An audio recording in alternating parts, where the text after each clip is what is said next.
Salut à tous dans cette nouvelle vidéo Lego Brick Actu #95, vidéo dans laquelle on découvre et on savoure toute l'actualité de notre brique danoise préférée. Au menu de cette Brick Actu 95, un plat unique puisqu'on va uniquement s'intéresser autour du reveal officiel aujourd'hui, le 22 octobre 2020, du tout dernier set Lego ID, le 32e d'ailleurs. Il s'agit du 1, 2, 3 Sesame Street et clairement on va essayer de faire le tour rapidement de cette news parce que je vous avoue ça ne me parle pas du tout. Ça nous empêchera pas néanmoins de couvrir l'information. C'est parti. Wow, mais quel programme cette Brick Actu! Alors si t'aimes, t'oublies pas de laisser un pouce en l'air et surtout, tu t'abonnes à la chaîne et que t'actives les notifications. Alors tout d'abord, il faut se rappeler que notre Sesame Street est un projet Lego ID et qu'il a été mis en ligne autour de l'année 2017 et qu'il a passé les 10 000 et qu'il a été élu au terme de la première phase de review de 2019. Autant dire que ça remonte un petit peu et il avait atteint le Saint Graal avec le Pirate of the Barracuda Bay à l'époque. Sur la plateforme Lego ID, on retrouve ici le projet initial qui a atteint les 10 000 votes. Alors on se rappelle que c'était un set relativement monstrueux, voire même très très grand de ce qu'il avait été proposé par le fan designer. Un bâtiment de type modular avec beaucoup d'ouvertures, un petit peu comme la caserne de Ghostbusters pour ceux à qui ça parle. Et on va voir évidemment que l'interprétation qu'en a fait Lego est somme toute très différente, non pas moins réussie, mais très différente de l'idée de base. On va voir qu'on a eu une très grosse réduction dans le projet, dans la moulinette Lego ID. Pour ceux que ça intéresse, le lien sera dans la description de la vidéo. On a, comme d'habitude, un petit article sur le blog de Lego ID qui introduit le produit. Donc là, on a tout d'abord la photo de la boîte. On va y revenir. Le packaging qui est vraiment très sympa et quelques petites photos lifestyle qui viennent nous montrer un petit peu le produit fini. Ce qu'on peut quand même constater, c'est que les photos sont vraiment très belles. Je ne connais pas la série, pas du tout, mais la mise en scène en briques en elle-même est très sympa, même si je vous avoue ne pas être un grand fan du design des mini-figurines. On voit ici dans le kit de presse que Lego nous a fourni la boîte en face avant. Comme pour le piano, petit changement dans le packaging, on est dans le 18+ à mort. On a également des petits logos un petit peu stylés. Ils ont fait pour piano, ils le font pour la maison hantée, pour le set de Noël, avec la cabane des elfes. Ils essayent de faire un petit logo avec un petit truc un petit peu stylé, très graphic design, et c'est plutôt sympa, je dois vous l'avouer. Le bandeau en gribbling vert, c'est vraiment très sympa et c'est raccord avec les huisseries, donc portes et fenêtres du set. L'arrière de la boîte est également sympa, comme d'habitude le process Lego ID qui est mis en évidence. L'intérieur de la boîte, enfin du set pardon, qui va être du coup un petit peu façon demi-bâtiment, excite l'ouverture du bâtiment comme dans le projet initial, des petites scénettes, on va voir ça d'un peu plus près, mais vu comme ça, sans connaître la série, on peut se dire c'est un joli set Lego, même sans connaître tout le background. Rapidement, 4 photos du packaging qui sont également fournies par Lego, mais c'est pas les plus intéressantes, avec un gros plan sur les figurines qui sont donc exclusives. Comme le dira plus tard William, très justement, excite la politique de Lego de ne pas faire de pièces exclues pour un set Lego ID. Là, carrément, on a de l'exclusivité un petit peu partout, avec des moules qui sont faits spécifiquement. Également, politique de Lego ID qui bouge, avec visiblement une quantité de stickers assez impressionnante dans le set un petit peu partout, alors qu'initialement chez Lego pour la gamme ID c'était plutôt des tampographies. Du coup on a 1367 pièces pour 119,99 € et tout ça disponible à partir du 1er novembre 2020. Évidemment on se rapproche des fêtes, donc ça va peut-être être un petit cadeau à mettre sous le sapin pour ceux qui sont aficionados de la série des années 70. On va aller rapidement faire le tour de la review qu'en a fait William sur son blog, parce que je vous avoue qu'il est assez probable que je ne parcours pas le set, que je le présente pas, donc autant profiter aujourd'hui de la sortie de la boîte, enfin de la sortie de l'annonce officielle de la boîte, pour en découvrir un petit peu plus par le biais du travail de William. Sur son blog, on va regarder d'ailleurs les photos qu'a fait William, qui sont toujours de beauté avec son fond gris. Donc on voit ici le set monté avec les 1, 2, 3, 4, 5, 6 figurines. On a des petits nounours, on a tout un tas de trucs. Comme je vous le disais tout à l'heure, beaucoup de stickers qu'on va voir ici et là.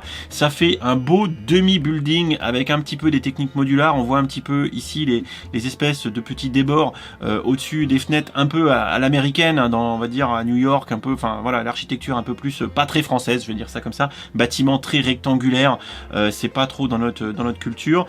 Si on continue, on voit ici une petite vue sans les figurines, cette fois assez épurée, et William le dit dans son article que ça aurait peut-être mérité d'avoir des spots de tournage de série comme ils l'ont fait pour le Central Perk, hein, surtout sur les côtés ici quand on voit les bâtiments un petit peu coupés. On a également, et ça William insiste vachement dans son article parce que moi je peux pas vous le dire, je l'ai pas monté, mais qu'il y a beaucoup de techniques de construction un peu sympas, des easter eggs. On voit ici que lors du montage on va mettre la petite toile d'araignée à l'intérieur. Il y avait eu des choses un peu similaires pour le Pirate of Barracuda Bay où on venait glisser des trucs un petit peu en montant petit à petit les planchers. Voilà, beaucoup de couleurs au menu de ce montage, toujours des stickers, des techniques de montage de lit qui ont l'air assez sympas. On va apprendre à fabriquer du mobilier visiblement en montant ce set. Également, vous voyez, on va apprendre à monter des baignoires, à monter de la décoration. Et ça, visiblement, ça va être un très gros plus de ce set. Pareil pour ici, les techniques de montage de lit. Hein. On voit ici avec des pièces qui sont généralement utilisées pour faire de la jonction. Et là, elles sont utilisées en tête de lit. Technique de fauteuil également. Donc moi, qui ne suis absolument pas un fan de la série, j'apprécie néanmoins largement les techniques de montage qui sont mises en jeu. Les alternances de couleurs qui sont très dynamiques. Les couleurs ici, pareil, entre l'espèce de tan et le tan plus foncé ou tan orange. Je sais plus comment s'appelle cette couleur, mais c'est vraiment très joli. Poste de télé à l'ancienne avec du stickers. Bref, il va falloir sortir le scalpel, le cutter, le couteau ou le démonte-pneu pour monter tout ça. Ici, je pense qu'il y a beaucoup de fanservice Dixit William toujours autour de la série. Je peux rien dire, je ne la connais pas. J'ai peut-être dû voir un épisode quand j'étais gamin, mais ça me parle absolument pas. Néanmoins, c'est très coloré. C'est très joli et je suis assez convaincu que les fans de la série devraient kiffer sans nul doute et surtout remarquer les nombreuses références que Lego semble avoir intégrées dans cette boîte. Pareil, grosse planche de stickers, donc là on change de paradigme, hein, on est carrément plus dans les typographies only pour les Lego ID, donc clairement il y a du boulot. Il y en a partout, il y a du boulot de collage de stickers, clairement. On voit que William a fait de belles photos pour mettre en avant les différentes techniques de montage du mobilier. On va apprendre des choses, hein, vous le voyez un petit peu dans toutes ces photos. On va apprendre des choses avec la baignoire, avec le rideau de douche. Enfin, clairement, c'est plutôt sympa, la télé rétro. William, tes photos sont très jolies. Voilà, ces photos sont très jolies. Et les figurines, visiblement le casting n'est pas complet, mais bon, hein, une boîte à 120 balles, si on commence à mettre le triple de figurines, ça va être compliqué. Les moules spécifiques pour certaines pièces, hein, comme la tête du canard ici, dont je ne connais pas le nom. Voilà, les moules pour les persos principaux. Si ce sont les persos principaux évidemment, avec ici visiblement de la tempo, hein, pas du dual moldage, plutôt de la tempo, donc des impressions, ça a l'air plutôt bien fini, voilà. Je vous laisserai, pour ceux que ça intéresse, parcourir on va dire l'article de William qui est assez complet. Il donne son avis assez juste, je trouve, que visiblement c'est une belle réussite et que il y a déjà un aspect technique assez intéressant dans la réalisation du set, dans l'interprétation et dans l'énergie que Lego a déployée pour interpréter cette proposition de fan designer. Voilà, je vais en rester là parce que j'ai rien d'autre à vous dire autour de ce set puisque je ne connais absolument pas la série et je serai très mauvais juge, je serai absolument pas objectif. Je peux que vous faire une espèce de vidéo descriptive pour vous présenter, vous informer de la sortie de ce set. Encore une fois, 119,99 €, 1367 pièces si je me trompe pas, 6 figurines et quelques, et surtout une dispo au 1er novembre 2020. Donc peut-être que les fans de la première heure, qui auront plutôt mon âge ou voire même plus vieux, voudront avoir ce produit sous le sapin, comme assez souvent. Je vous inviterai plutôt à attendre et attendre que ce set baisse peut-être un petit peu autour de 100 balles. Avant les fêtes de fin d'année, j'y crois assez peu. Par contre, peut-être que l'année prochaine, vous aurez de belles fenêtres de tir pour obtenir ce set à moins cher. Il serait peut-être pas forcément intéressant de vous précipiter maintenant, sauf si vous le voulez vraiment sous le sapin, auquel cas ça se comprend tout à fait. Voilà, j'espère que cette petite vidéo Brickactu 95 vous aura intéressé. Il y a d'autres choses à venir, il y a d'autres articles, d'autres news que j'aurais aimé traiter, mais que je traiterai dans une vidéo peut-être ce week-end ou autrement.